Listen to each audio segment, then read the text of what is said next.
Welcome to Passionate World Talk Radio. Educate, enlighten, entertain.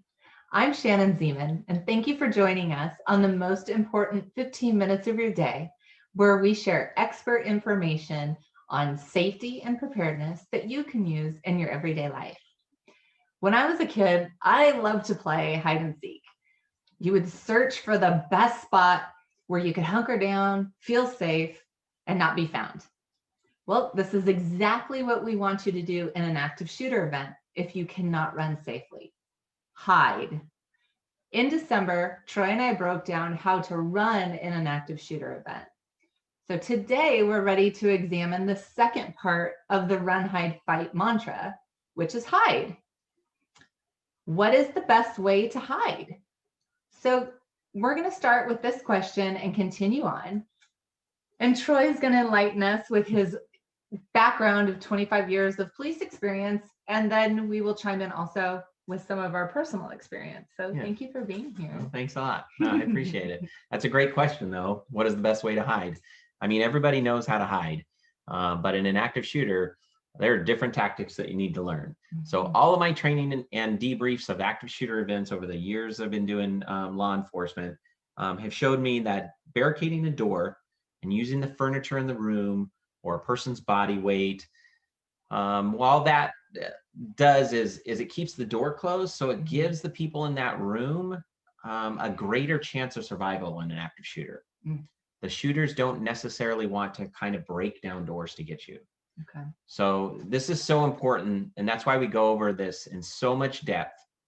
Most shootings are such a surprise that a lot of time people are caught in a room and they have to learn how to hide and barricade, and that's their only option. Right. One of the examples in our training that we talk about is in 2007, there was a student at the Virginia Tech University, and he entered a building full of classrooms and started shooting. And the first classroom he went to, the teachers and students had barricaded that room. They locked the door, they put furniture in front, they used their body weight, and when the shooter went to open it, he couldn't open it. So he just shot a few rounds into the door and moved on to the next classroom where the students and the teacher were hiding under desks, and he was able to walk right in and cause violence. So one of the things that we learned from that is if you can slow them down, if you can make them work a little bit harder, they're going to most likely pass you by. Go to someplace else that you can use it. If you're in a location where you don't have a lock on the door, like Troy said, body weight, you can have people sit against the door really low and cause that slowing them down. They want to move as fast as possible. So the next question is, how do we barricade? Yeah, so barricading the door is you just want to put everything that you have in that room against it. You just want to make that door very, very difficult to push open, whether it's by force or no force. We don't want a shooter to go into a room with victims in there and be able to access that room fast. So use all the furniture, use your body weight, hold the door closed. Anything you can that can keep that door closed if the shooter were to push on it. And I think that one thing is really interesting when you talk about using your body weight is how you tell people to get low. Yeah, so most of the time we have shooters will shoot from their waist to their chest high. In that normal area is where most shooters are going to shoot. So the lower you get to keep that door closed, the better off you're going to be if they decide to shoot through the door. I thought that was interesting. So what is the difference between cover and concealment? So cover is when you utilize whatever you're hiding behind, and that object can actually stop the bullets that are being fired at you. Concealment is something different. Like the palm tree. Like the palm tree in Las Vegas, yes. Right. If the bullets would have hit the palm tree, then the palm tree would have stopped them. Concealment is something what we used in Las Vegas we used a hut, and that hut had corrugated metal. Well, corrugated metal isn't going to stop the bullets. So the bullets are going to go through. But what happens is the shooter can't see you, so that in essence, they're kind of guessing at where you are. So you have a greater chance of them missing you if they have to guess where you are behind that concealment. Okay. That's really great. That's like when you have a really good hiding place when you're little, they don't know where you are. How can you choose which office or room is best to prepare for a barricade room at your business or your house in case of an event?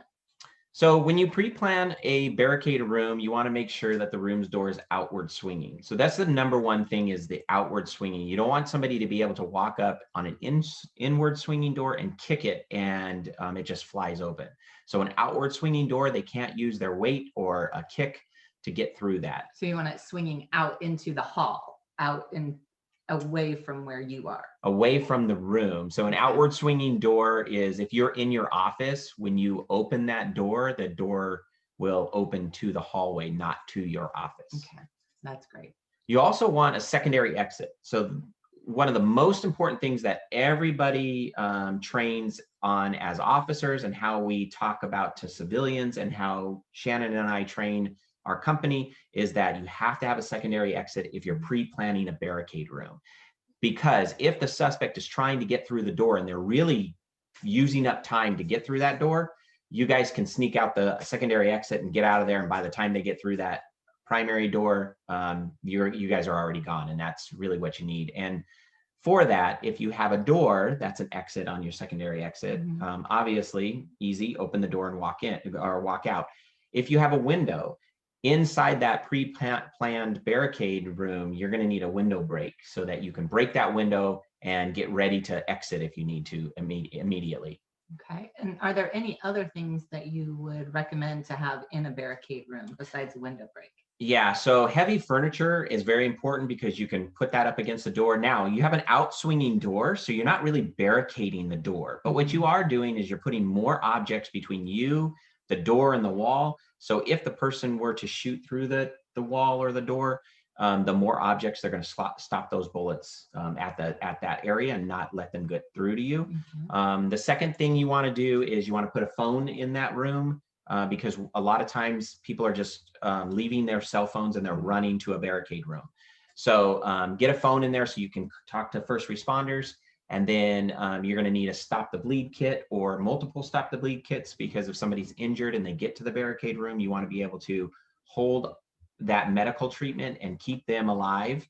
You don't want them bleeding out. If you have the stop the bleed kit, you're going to save their life and they can stay for hours. I got shot in my leg and I didn't get medical attention for 5 hours. So we can, if we get shot, doesn't mean we're going to die. We just need those stop the bleed kits.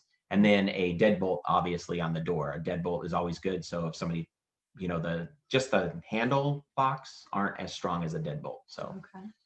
And just to recant back on what we talked about last month, if you are running out, right, using your second exit, you want to assess and make a plan before you run.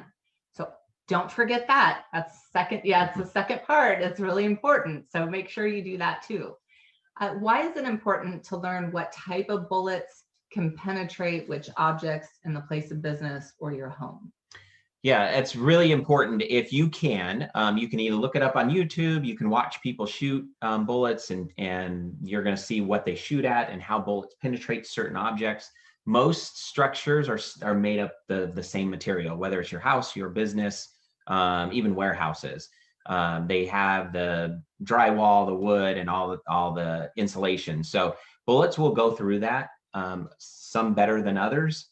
And any object in between you and the bullet is better than no object. But the reality is, if you can understand how the bullet goes through 2 panes of drywall, then you're going to know that standing on the wall next, the wall that's adjacent to the shooter on the outside is probably not the wall you want to stand on. So understand those kind of things. And then one of the things that we talked about just a couple seconds ago was we're putting that furniture up there. And understand, if you put the more furniture, the more hard objects you put on that wall where the shooter is, if he fires through that wall, it's going to hit those objects and stop the bullet. So learn your ballistics. And one of the great stories that I like to talk about when we're talking about Hyde is what happened at the water treatment plant. Oh, the utility plant in Virginia Beach. Yes. Yes. So the utility It was a great, it's kind of a good story, but the shooter goes into his place of business and he's there to harm people. And as he's doing the shooting, there was a couple of workers that were trapped in an office.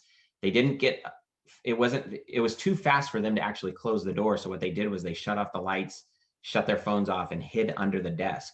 And the shooter just walked right by because he thought that the office obviously looked abandoned. So he just walked by. He didn't actually search, Right. which is common for shooters. They're not really going to waste time on searching those nooks and crannies that people can hide in. They're looking for people who are an easy target, somebody that's right in front of them.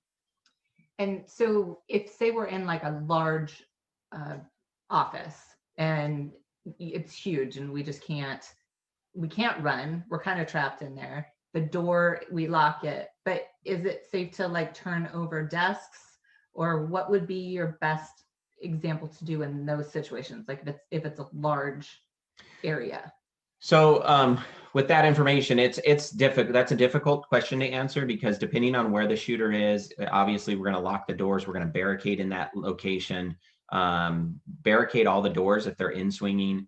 Make sure you're putting, if you can identify what side of the office the shooter's on, you want to put all the furniture towards that side. You want to get low, low as possible, because again, shooters are more likely to shoot from the waist to chest high. So if the lower you are, the less likely if a bullet does fly through the wall, it's going to hit you. And then get ready to fight. I mean, you don't have a secondary exit, but in all essence, if this person comes in, you have to make a plan with everybody in that room. If this person comes in, we are going to attack the attacker and we are going to defeat him. And next month, we're going to talk about how to fight. And it doesn't just mean put up your dukes, but how you're going to fight.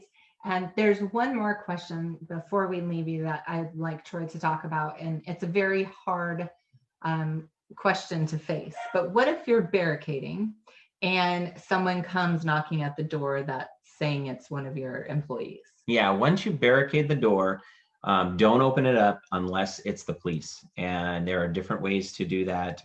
You're going to call 911. If the cops are outside and they're banging on the door saying it's the police, you call 911 and say, have the officers outside this door explain the door to me, describe the door, and then maybe you can open it up. Trust me, if you ever open that door, we will rip the door down before we leave you. So we're not just going to leave you there. We will check on you and make sure you're okay. And if it happens to be we rip the door down, then we rip it down. But don't open that door for anybody else, because we don't want somebody being held hostage and you open the door for one person and then everybody in that room is going to could face death. So we don't want that. And I know especially as a civilian, because our hearts break all the time to try and help people and do all that. But that's very important. And I pray that none of you are ever in that kind of situation to have to make that decision, because like Troy's saying, it could be one person or you could be jeopardizing everybody in that room. So again, always assess, make a plan, and then you're either going to run or, like we talked about today, hide, leave your phones, don't worry about it, and get yourself safe. So next week, Denise Souza will be joining me, and she's from Be the Match, and she's going to discuss the common myths of bone marrow and stem cell donations, because I know there's a lot out there. Like, I think it would hurt. But she says, don't worry about it, and how you can potentially save a life by joining the registry. I'm sorry. So I think it's going to be really interesting and enlightening. I can't wait to hear about that. So thank you, Troy, for being here again. Thank you. So much fun to have him give us his insight and learn something new every day. So thank you for listening so much to Passionate World Talk Radio. You've just been listening to the most important 15 minutes of your day with me, Shannon Zeeman. And you can listen to this podcast wherever you find your podcasts. And remember, with knowledge, you have the power.